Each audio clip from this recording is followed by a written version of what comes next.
What's up, everybody? Josh Armijo here. I hope everybody's doing good and well and stuff. I got an album review to do for you, and I'm going to be talking to you about the new album from the band Darkthrone, entitled Old Star. This is released on Peaceville Records. Now, if you're not too familiar with this band, they are based out of Norway, and real talk, this is a band that honestly needs no introduction whatsoever. This is a band that is incredibly important in pioneering to any and all forms of extreme metal, whether it be death metal, black metal, or even speed metal or heavy metal.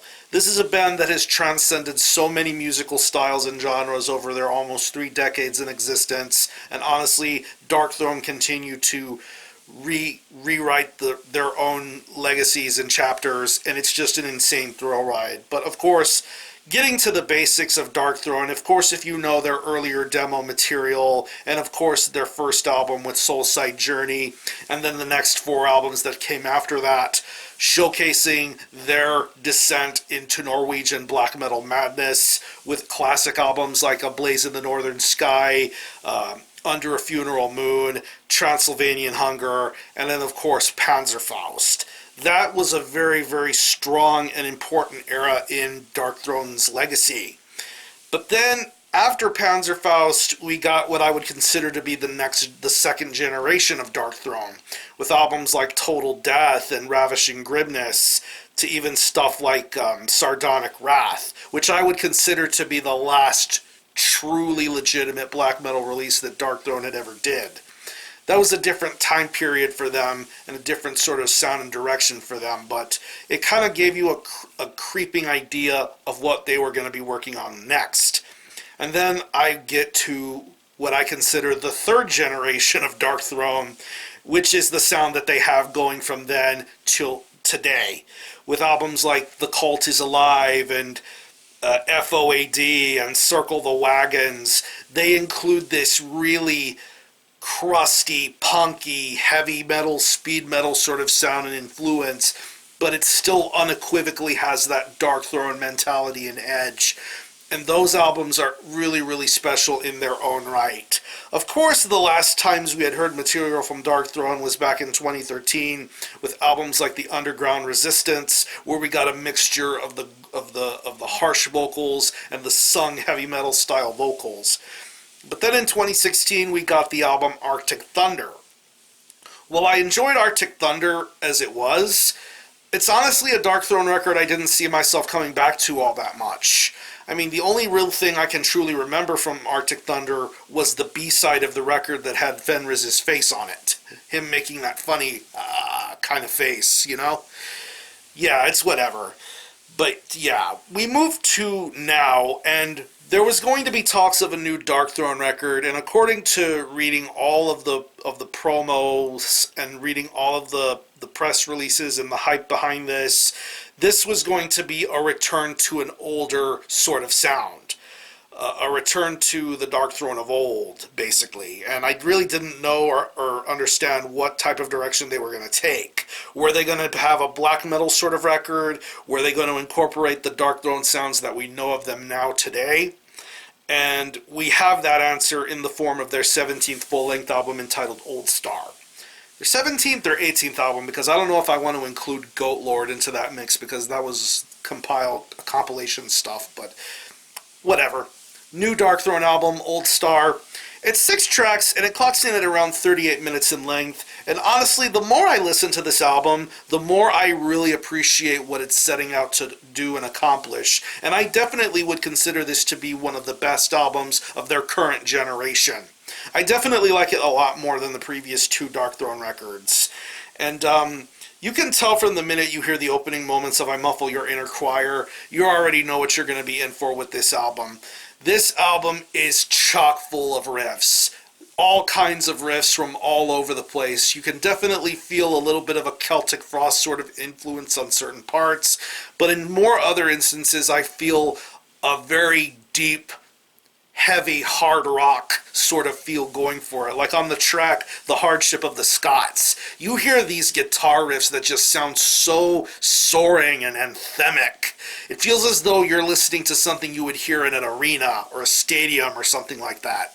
This has stadium rock sort of quality going for it with these guitar riffs. But don't mistake me saying that this sounds like stadium rock as some sort of insult, because this is some seriously heavy rock music being played here with these guitar riffs, and they sound bad ass. Hardship of the Scots is an amazing example of how amazing these guitar riffs sound. And if I'm not mistaken, Nocturno Culto is playing the guitar on this album, and he does some tremendous, tremendous riffs throughout this entire album. It's fantastic. Going to later songs like Duke of Gloat and The Key is Inside the Wall. Just some really top-notch guitar playing being done throughout this album, and that's really something that stands out to me the most about Old Star, is how well played these guitar riffs sound. Having that dark, heavy hard rock influence mixed in with the heavy metal and black metal elements that you would know Darkthrone best for, I find these riffs to be very, very wild and entertaining. The bass work on here is very good too. I definitely think it has a nice, smooth, and solid edge. It accompanies the guitar playing work. The guitar playing work very, very well, and I definitely think it's suitable for this album's style, sound, and production. It also goes without saying, this album has a very, very awesome mix and production work going on here. If I'm not mistaken, Sanford Parker had a hand in getting some of this production work done, and I think his work speaks for itself. But here on this new Darkthrone record, it really does make that much of a difference. The drumming on here is very loud, very spastic, very much in tune with the black metal and heavy metal sounds that you would know Darkthrone best for. I just think this drum performance is incredible and sounds awesome throughout. It definitely has that old, natural sort of quality going for it, especially for some of these lengthy songs that appeared throughout this album, like going back to the Hardship of the Scots and The Key is Inside the Wall. Just some really, really top-notch drumming here. If Fenriz is playing the drums here, he's really, really doing a fantastic job with the drumming here. And when it comes to the vocals, it's all Nocturno Culto this time. And of course, his vocal work is something that is another thing that makes Old Star stand out so well, is his gravelly,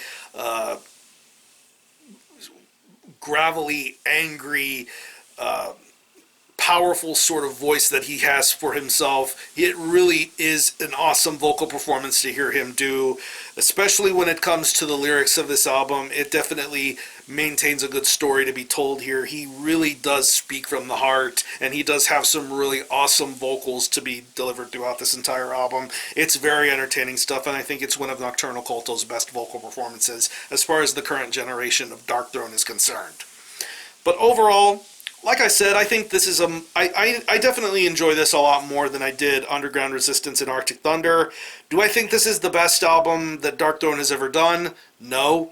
Do I think this is one of the best Darkthrone albums of their current generation? Absolutely yes. I mean, if you're into, let's say, maybe Total Death or Hate Them with just a little bit of The Cult Is Alive and Circle the Wagons, you'll get some of those influences here on this new Darkthrone album. I think it is fantastic to listen to. If you're into Darkthrone's current generation, I think you will find this very, very enjoyable. This definitely exceeded my expectations and then some, so yeah. If I did think of any personal favorite tracks, I would definitely have to say The Hardship of the Scots, Outman, and Duke of Gloat. So yeah. What I'm going to do is I'm going to leave you some links in the description box as how you can get a hold of this album and listen to it. I will leave you a link to some select tracks that are currently streaming on YouTube. I think the track The Hardship of the Scots and Duke of Gloat are both streaming on YouTube. I will leave you links to those particular songs. And I will also leave you links to where you can purchase physical copies. This was available in a wide multitude of physical formats: CD, cassette, 12-inch vinyl, 7-inch box set. I don't know what is currently readily still available, but this should not be a hard album to find. You can buy it through Peaceville. You can buy it in the U.S. through Hell's Headbangers or 20 Bucks Spin. Hell, even your local record store might even carry copies of it, so keep an eye out for that. So, again, the album is Old Star by Darkthrone. This is released on Peaceville Records. Go check this one out. And for a score, I'm feeling a very solid 8.5 out of 10. Definitely one of the better Darkthrone albums of the current generation. If you're into the current sound of Darkthrone mixed with the middle era of this band, you'll find something to enjoy with Old Star. So If you've happened to have heard this album, definitely let me know what you think about it, how you feel about it, and how you think it compares to previous Darkthrone releases. Are any of you guys into Darkthrone? I'm pretty sure there's a whole bunch of you that are into Darkthrone. Definitely let me know. I'm going to conclude this review. Thanks a lot for watching. Thanks for checking out my channel. Until next time, Armijo out.